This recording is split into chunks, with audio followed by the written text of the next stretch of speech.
Bagi Presiden Amerika Serikat Donald Trump, kematian pemimpin tertinggi Iran Ayatollah Ali Khamenei mungkin jadi akhir dari kemenangan. Tapi bagi Iran, hilangnya sang pemimpin tertinggi bukanlah akhir dari perlawanan mereka. Kematian Khamenei justru jadi pemicu sebuah mekanisme pertahanan yang telah disusun Iran agar mereka tetap bisa beroperasi bahkan di situasi tanpa pemimpin, alias bergerak tanpa kepala. Karena hanya dalam hitungan jam usai kabar duka Khamenei meluas, Iran langsung melancarkan serangan. Mereka bergerak secara terdesentralisasi tanpa komando tunggal di pucuk kepemimpinan. 27 pangkalan militer Amerika Serikat langsung dihujani dengan gelombang drone dan rudal yang seolah tak berujung. Kini, Iran punya waktu 60-90 hari untuk memulihkan suksesi kepemimpinan. Meski masa transisi akan memakan waktu sekitar 3 bulan, bukan berarti serangan Iran akan berhenti. Iran bisa terus menembakkan segerombol rudal dan drone meski kursi pemimpin tertinggi kosong. Dan justru itu yang jadi tantangan bagi Amerika Serikat lantaran tidak ada sosok yang menjadi rem untuk IRGC menghentikan serangan. Amerika Serikat harus berpacu dengan waktu untuk menyelesaikan misi sebelum amunisi mereka yang mahal itu terkuras habis. Apa yang terjadi dengan Iran usai Khamenei meninggal dunia, dan bisakah Amerika Serikat bertahan dengan amunisinya yang menipis?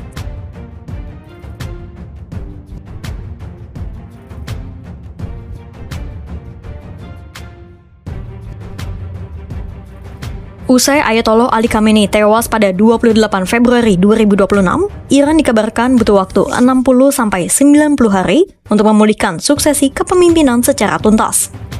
Selama masa transisi itu, ada 4 skenario yang mungkin terjadi. Pertama, IRGC dan figur ulama akan berkonsolidasi mengisi kepemimpinan sementara. Skenario ini memiliki peluang terjadi sebesar 35%. Kedua, terjadi perebutan kekuasaan antara faksi IRGC, pemuka agama, dan komando provinsi. Peluang terjadinya skenario ini sekitar 30%. Ketiga, terjadinya kekacauan dalam negeri yang berasal dari pemberontakan rakyat anti-rezim Ayatollah. Potensinya 25%. Dan terakhir, keruntuhan total negara. Skenario ini hanya berpeluang terjadi sekitar 10%. Skenario yang paling berpeluang terjadi adalah skenario pertama, di mana IRGC dan para ulama akan langsung mengisi kekosongan kekuasaan. Artinya, negara masih bisa berjalan walau tak ada pemimpin tertinggi yang duduk di tampuk kekuasaan. Karena sejak fajar revolusi 1979 menyingsing, Republik Islam Iran tidak pernah dirancang untuk bersandar hanya pada napas satu orang. Ayatollah Ruhollah Khomeini telah menanamkan doktrin fundamental bahwa eksistensi negara jauh lebih suci daripada individu yang memimpinnya. Doktrin itulah yang menjadi alasan kenapa struktur politik di Iran kompleks dan berlapis. Dan doktrin ini juga yang kini tengah diuji usai Ayatollah Ali Khamenei meninggal dunia. Iran tidak lantas lumpuh. Iran justru beralih ke mode autopilot, sebuah mekanisme pertahanan yang memungkinkan militer Iran tetap bertaring walaupun pucuk komandonya terpenggal. Ketahanan institusional ini bukan sekadar teori. Waktu Amerika Serikat melumpuhkan bunker yang berisi jajaran petinggi IRGC pada Juni 2025 lalu, dunia mengira Iran akan jatuh dalam kekacauan. Nyatanya, sistem komando mereka tetap bertahan dan mampu menambal lubang kekuasaan hanya dalam hitungan jam. Rahasia di balik kegigihan ini adalah keberadaan protokol peluncuran terdesentralisasi, atau dikenal juga sebagai Mosaic Defense. Lewat Mosaic Defense, IRGC telah membentuk 32 unit provinsi independen sejak tahun 2000-an. Ke-32 unit itu sudah dibekali dengan rantai komando sendiri. Artinya, wewenang peluncuran rudal balistik kini ada di tangan perwira menengah di lapangan, bukan lagi menunggu otorisasi langsung dari Teheran. Inilah alasan kenapa Israel dan pangkalan Amerika Serikat di Teluk tetap dihantam rudal walaupun kursi pemimpin tertinggi kosong. Mau puluhan nama pemimpin IRGC tewas dihantam rudal, Iran tetap menunjukkan eksistensinya bisa meladeni Israel dan Amerika Serikat. Duo sekutu itu kian sulit mencapai kemenangan cepat karena mustahil mereka mematikan 32 pusat komando yang tersebar di pegunungan tersembunyi secara bersamaan. Selain itu, komando lokal Iran pun berpotensi terus menebar serangan di Selat Hormuz dengan ranjau laut atau teknik swarm attacks. Militer Iran masih bisa berjalan walau transisi politik masih terjadi. Ini adalah kabar buruk bagi Amerika Serikat dan Israel. Karena sebelum pusat kekuasaan baru di Iran benar-benar terbentuk, negosiasi akan jadi lebih sulit dijalin. Karena tidak ada yang bisa memberi keputusan tunggal, apa niat politik Iran, dan tak ada yang bisa memerintahkan penghentian operasi rudal balasan.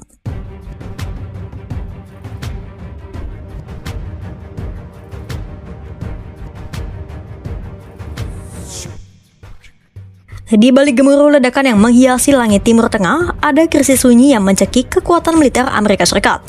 Ya, krisis persediaan logistik dan amunisi. Di Washington, para jenderal Pentagon tidak hanya menghitung jumlah target yang hancur, tapi juga menghitung sisa rudal dan amunisi di gudang persenjataan mereka.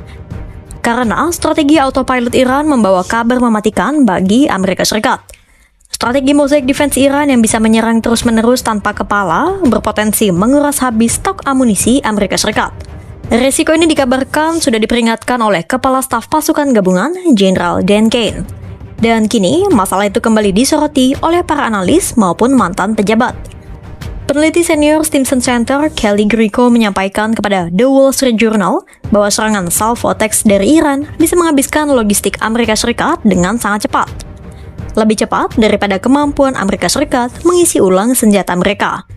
Penurunan kemampuan pertahanan udara Amerika Serikat dan Israel ini dibuktikan dari keberhasilan drone dan rudal Iran menembus ruang udara sejumlah negara di Timur Tengah. The New York Times melaporkan drone Shahid 136 Iran telah menabrak gedung-gedung di Bahrain, Kuwait, dan Uni Emirat Arab. Drone yang sama pun telah menghantam pangkalan Angkatan Laut Amerika Serikat di Bahrain. Sementara pada Minggu pagi tanggal 1 Maret 2026, 27 pangkalan militer Amerika Serikat dilaporkan serempak dihujani rudal-rudal Iran. Ledakan terjadi di pangkalan militer Amerika Serikat di Uni Emirat Arab, Qatar, dan Bahrain. Ratusan drone dikirim serentak. Memang ada yang bisa dicegat, tapi ada pula yang berhasil lolos, dan drone yang berhasil lolos itulah yang menyebabkan kerusakan di pangkalan-pangkalan Amerika Serikat, sesuai dengan taktik salvo-attacks. The Wall Street Journal melaporkan sejauh ini Iran telah menembakkan 541 drone ke Uni Emirat Arab, 283 drone ke Kuwait, 9 drone ke Bahrain, 12 drone ke Qatar, dan puluhan drone ke Yordania.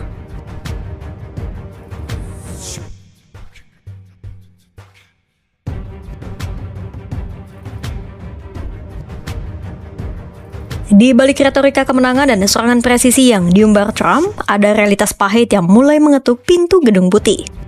Perang melawan Iran kini bukan sekadar pertarungan teknis antar senjata, tapi juga pertaruhan nyawa manusia yang kini mulai memakan korban di pihak Amerika Serikat. Trump dalam nada yang tak biasa mengakui bahwa gugurnya prajurit adalah harga yang harus dibayar dalam operasi ini. Sejauh ini ada 3 anggota militer Amerika Serikat yang dilaporkan tewas. Angkanya memang terkesan kecil jika dibandingkan dengan kerugian yang dialami Iran. Tapi Trump menduga angka itu kemungkinan akan bertambah. Karena Trump menyebut perang mungkin masih akan berlanjut sekitar 4-5 minggu lagi. Sebuah kabar buruk karena korban mungkin akan bertambah lagi. Tapi di lain sisi, juga jadi janji yang harus ditepati Trump bahwa perang ini tak akan berlangsung abadi seperti perang Irak-Afghanistan. Peringatan soal jatuhnya korban jiwa ini pun sudah disampaikan oleh para petinggi militer Amerika Serikat sebelum Trump memutuskan untuk berperang. Pasalnya, ada puluhan ribu tentara Washington yang tersebar di pangkalan Amerika Serikat di Timur Tengah dan semuanya berada dalam jangkauan Iran. Itulah kenapa Trump mengaku dirinya kini kembali membuka jalur diplomasi lagi. Sebuah upaya untuk meredam perang berkelanjutan yang ia sebut kini lebih mudah karena Khamenei telah tewas. Di balik selebrasi Amerika Serikat atas kematian Khamenei, ada bayang-bayang krisis yang menghantui Washington. Karena Amerika Serikat kini tengah menghadapi militer Iran yang bergerak secara autopilot tanpa adanya komando tunggal dari pusat. Artinya, serangan jadi lebih sulit diprediksi karena masing-masing unit independen di Iran bergerak sendiri tanpa kepala. Tak hanya itu, amunisi Amerika Serikat yang terbatas pun harus menghadapi ratusan hingga ribuan drone-drone murah tapi mematikan milik Iran. Bayang-bayang kematian pun turut melingkupi puluhan ribu pasukan Washington yang kini berada di berbagai pangkalan Amerika Serikat di Timur Tengah. Tombol menghentikan perang tidak akan muncul sampai pusat kekuasaan baru di Iran terbentuk. Kira-kira sejauh mana perang Iran dan Amerika Serikat ini akan berlangsung? Pantau terus perkembangannya hanya di channel YouTube.